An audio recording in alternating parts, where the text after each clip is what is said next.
Hello students, welcome to Global Online. This is Ankita Sood. So West Bengal set 2023 examination में अभी लगभग 2 महीने का समय बाकी है और ऐसे समय में क्या एग्जाम को क्वालिफाई करना पॉसिबल है?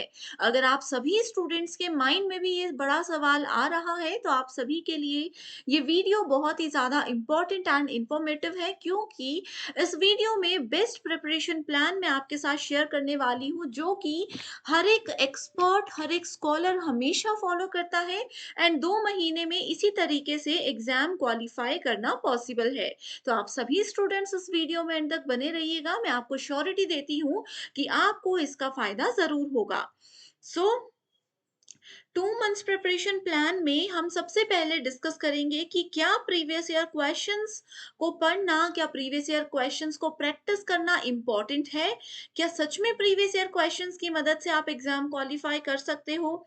इसके बाद हम यहाँ पर डिस्कस करेंगे कि मॉक टेस्ट अटेम्प्ट करने के क्या फायदे होते हैं एंड आप सभी स्टूडेंट्स को पेपर 1 एंड पेपर 2 के फ्री मॉक टेस्ट कैसे मिलेंगे ये भी मैं बताऊंगी। उसके साथ ही कुछ ऐसे प्लान्स हैं, कुछ ऐसे इंपॉर्टेंट टॉपिक्स हैं पेपर 1 के, जो कि आप अगर पढ़ लोगे तो 100% श्योरिटी मैं आपको देती हूँ कि आपका एग्जाम 2 महीने के अंदर क्वालिफाई होगा ही होगा। तो इसी के साथ डिस्कशन पर आगे बढ़ते हैं, जिसपे जाने से पहले आपको बता देती हूँ कि पेपर 1 आपको टॉप 6% आने में और वेस्ट बंगाल सेट एग्जाम को क्वालिफाई करने में बहुत मदद करता है। इसमें अगर आप लोग थोड़ा सा स्मार्ट प्रिपरेशन करोगे तो आपको 80+ स्कोर करना बहुत आसान होता है। तो इसकी प्रिपरेशन के लिए फुल सिलेबस वीडियो लेक्चर्स हम आपको देते हैं, जो कि हिंदी इंग्लिश दोनों लैंग्वेजेस में अवेलेबल है। फुल सिलेबस नोट्स आपको मिलेंगे पीडीएफ फॉर्मेट में, जिसको आसानी से मोबाइल फोन में भी डाउनलोड करके आप पढ़ सकते हो। फुल सिलेबस मॉक टेस्ट मिलेंगे, जिसमें से as it is questions exam में आते हैं एंड आपके एग्जामिनेशन के फाइनल प्रैक्टिस में भी ये आपको हेल्प करते हैं। साथ ही 2000+ एमसीक्यू क्वेश्चन बैंक मिलता है, जिसमें आपको सभी previous year questions, most repeated questions और मोस्ट एक्सपेक्टेड क्वेश्चंस देखने को मिलेंगे, वो भी डिटेल्ड एक्सप्लेनेशन के साथ। सो आप सभी स्टूडेंट्स को मैं ये भी बताना चाहती हूँ कि इसमें से as it is questions exam में बहुत बार आते हैं। प्रीवियस एग्जाम में भी जो हमारे बैच के स्टूडेंट्स हैं, काफ़ी स्टूडेंट्स ने सिर्फ इसी की मदद से अपना एग्ज़ाम क्वालिफ़ाई किया था। सो इसके लिए आपको फ़ीस देनी है सिर्फ 2000 रुपए, एक ही बार ये फ़ीस देनी होगी, एग्ज़ाम तक वैलिड रहेगी। एंड फ्री वीडियोज़ देखना चाहते हो तो गिवन ऐप को डाउनलोड कीजिए। ग्लोबल ऑनलाइन ऐप का नाम है। स्टोर सेक्शन पर आपको सर्च बार में जाकर कोर्स का नाम लिखना है। इसके ओवरव्यू के बाद कंटेंट पर क्लिक करोगे तो आपको यहाँ पर डिफरेंट एजुकेटर्स के फ्री वीडियोज़ मिल जाएँगे। यूनिट वाइज फोल्डर्स आपको मिल जाएंगे, जहां पर थ्योरी लेक्चर्स, एमसीक्यू लेक्चर्स और टेस्ट अवेलेबल हैं, जो कि एग्जाम को क्वालिफाई करने के लिए काफी हैं। ओके, सो यहाँ पर आप देख सकते हो अभी ये लेक्चर 180 से भी ज्यादा हो चुके हैं एंड मैं श्योरिटी देती हूँ कि मेरे लेक्चर्स अगर आप ये भी देख लेते हो ना, तो भी आपको बहुत आसानी से एग्जाम क्वालिफाई आपका हो सकता है। ओके, इसी के साथ सबसे पहली चीज जो आज हम डिस्कस करने वाले हैं वो है प्रीवियस ईयर क्वेश्चंस। बच्चे बहुत से ऐसे होते हैं जो पहली बार कोई कॉम्पिटिटिव एग्जाम देते हैं एंड उनके दिमाग में ये चीज जरूर आती है कि जो क्वेश्चन पहले पूछा जा चुका है वो फिर से क्यों आएगा। ठीक है, तो मैं आप लोगों को यहाँ पर एक सबसे पहला पॉइंट क्लियर कर देना चाहती हूँ कि प्रीवियस ईयर क्वेश्चंस जो हैं वो इस तरीके के कॉम्पिटिटिव एग्जामिनेशन में एज इट इज भी पूछे जाते हैं। लेकिन ऐसा होता है कि जैसे अगर हम पेपर 1 की ही यहाँ पर बात करें, पेपर 1 में 50 में से ऐसे हो सकता है कि 7 से 8 क्वेश्चंस प्रीवियस ईयर क्वेश्चंस में से एज इट इज आ जाए। उसके अलावा लगभग लगभग 15 से 20 क्वेश्चंस ऐसे होते हैं जो कि प्रीवियस ईयर क्वेश्चन में से ही पूछे जाते हैं, बस स्टेटमेंट को थोड़ा सा चेंज कर दिया जाता है। जैसे मान लीजिए पहले अगर आप लोगों से क्वेश्चन पूछा गया है which one of the following, इस तरीके से, उसके बाद सेम क्वेश्चन होगा, बस क्वेश्चन की स्टेटमेंट थोड़ी सी बदल दी जाएगी। 15 से 20 क्वेश्चंस ऐसे में रहते हैं।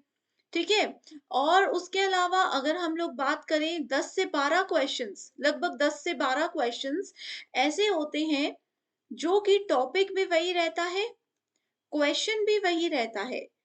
ठीक है, जैसे मान लीजिए कभी आपको क्वेश्चन पूछा है कि इनमें निम्नलिखित में से कौन सा रिसर्च का प्रकार है। अगला पूछा जाएगा निम्नलिखित में से कौन सा रिसर्च का प्रकार नहीं है। तो वही क्वेश्चंस घुमा फिरा करके पूछे जाते हैं। और उसके अलावा जो बाकी के क्वेश्चंस होते हैं,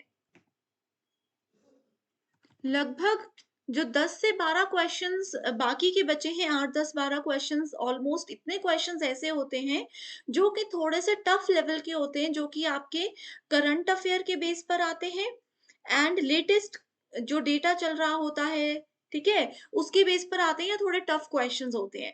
तो ओवरऑल कहने की यही बात है कि maximum questions previous year questions के बेस पर ही आते हैं। सो प्रीवियस ईयर क्वेश्चंस में भी क्या-क्या पढ़ना है, इसमें आप लोग यूजीसी नेट के क्वेश्चंस को ज़रूर पढ़ सकते हो। वेस्ट बंगाल सेट के प्रीवियस ईयर क्वेश्चंस मैं आपके लिए सॉल्व ऑलरेडी कर चुकी हूँ, जिसके लिंक डिस्क्रिप्शन बॉक्स में आपको मिल जाएँगे। वो सभी देख लीजिए, उसमें से एज़ इट इज़ क्वेश्चंस आ सकते हैं। तो ये तो एक बात हो गई कि प्रीवियस ईयर क्वेश्चंस की क्या अहमियत है, कैसे इसको पढ़ना है। दूसरी इम्पोर्टेंट चीज़ क्या है? दूसरा मैंने आपको बताया कि मॉक टेस्ट है, उनको कैसे अटेम्प्ट करना है। सो फ्री मॉक टेस्ट भी अवेलेबल है, अगर तो आप लोग ये कंप्लीट कोर्सेज़ लेते हो। सो इसमें आप लोगों को बहुत से मॉक टेस्ट, ये आप इवैल्यूएशन टेस्ट देख रहे हो, ये भी मॉक टेस्ट ही होते हैं एंड ये फुल सिलेबस एक ही मॉक टेस्ट है, जिसमें पूरा का पूरा सिलेबस कवर किया गया है। बहुत से क्वेश्चंस यहाँ पर आपको मिलेंगे, ठीक है? एग्ज़ाम में कैसे क्वेश्चन आते हैं, कैसा इंटरफेस होता है, वैसा ही ये है, ठीक है? सो फ्री मॉक टेस्ट आप लोगों को मिल जाएँगे। अगर आप चाहते हो कि यूट्यूब पर फ्री मॉक टेस्ट के वीडियोस मैं लेकर आऊँ, फ्री मॉक टेस्ट के सेशंस मैं लेकर आऊँ, चाहे वो यूनिट वाइज़ है, चाहे वो फुल सिलेबस है। अगर आपकी ऐसी रिक्वेस्ट है तो मैं ज़रूर आपके लिए जल्दी से जल्दी फ्री मॉक टेस्ट के वीडियोस लेकर आ जाऊँगी, जिसमें से क्वेश्चंस आते हैं एज़ इट इज़, उसी लेवल के हिसाब से ये मॉक टेस्ट की सीरीज़ शुरू करेंगे, बस आप मुझे बता दीजिए एक बार, ओके? सो ये कुछ तरीके हैं। उसके बाद फिर तीसरी बात, जो इम्पोर्टेंट बात आती है, वो ये है कि 2 महीने में सिलेबस को कैसा पूरा करें, इम्पोर्टेंट टॉपिक्स कौन-कौन से हैं। सो ऑलरेडी एक इम्पोर्टेंट टॉपिक्स पर सेपरेट वीडियो मैं बना चुकी हूँ। जैसे देखो, कुछ टॉपिक्स ऐसे हैं, जैसे अगर आप लोग यूनिट नंबर 1 टीचिंग एप्टीट्यूड की बात करते हो, सो टीचिंग एप्टीट्यूड में अगर आप देखोगे ना सिलेबस, तो आपको बहुत से टॉपिक्स नहीं मिलेंगे। जैसे आपको ब्लूम्स टैक्सोनॉमी नहीं मिलेगा, जिसको हिंदी में ब्लूम का वर्गीकरण कहते हैं। आपको मॉडल्स ऑफ टीचिंग कहीं पर देखने को नहीं मिलेंगे। महात्मा गांधी या जो बड़े स्कॉलर्स हैं, उनके द्वारा दी गई टीचिंग से रिलेटेड स्टेटमेंट्स आपको कहीं पर देखने को नहीं मिलेगी।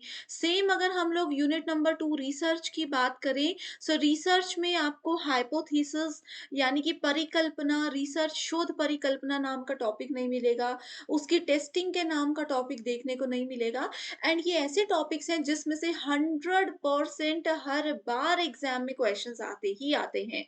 सो सबसे महत्वपूर्ण चीज़ यही है कि आप सिलेबस को सिर्फ फॉलो मत करें, खास तौर पर पेपर 1, सिर्फ सिलेबस को फॉलो करोगे, कभी भी एग्ज़ाम को क्वालीफाई नहीं कर पाओगे।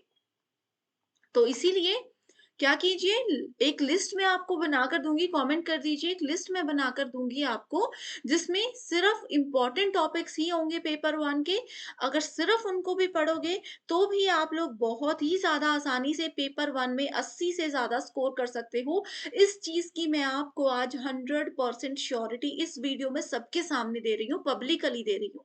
ठीक है? सो बस ये चीज़ों को 2 महीने फॉलो कीजिए, ज़रूर आपका एग्ज़ाम क्वालीफाई होगा। मैं हमेशा से कहती हूँ कि हार्ड वर्क से पेपर नहीं होते, स्मार्ट वर्क से पेपर क्वालीफाई होते हैं। तो ये वो स्मार्ट स्ट्रैटेजीज़ थी। सो आई होप स्टूडेंट्स ये वीडियो आपको पसंद आई है। आपके काफ़ी सारे प्रॉब्लम्स का सॉल्यूशन यहाँ पर आपको मिल गया होगा, ऐसी मैं उम्मीद करती हूँ। सो पसंद आई है, कमेंट करके बता दीजिए एंड साथ ही कोई डाउट है, कोई और सवाल है, वो भी कमेंट कर सकते हो, मैं आपकी मदद ज़रूर करूँगी। So thank you so much and I wish you all the very best.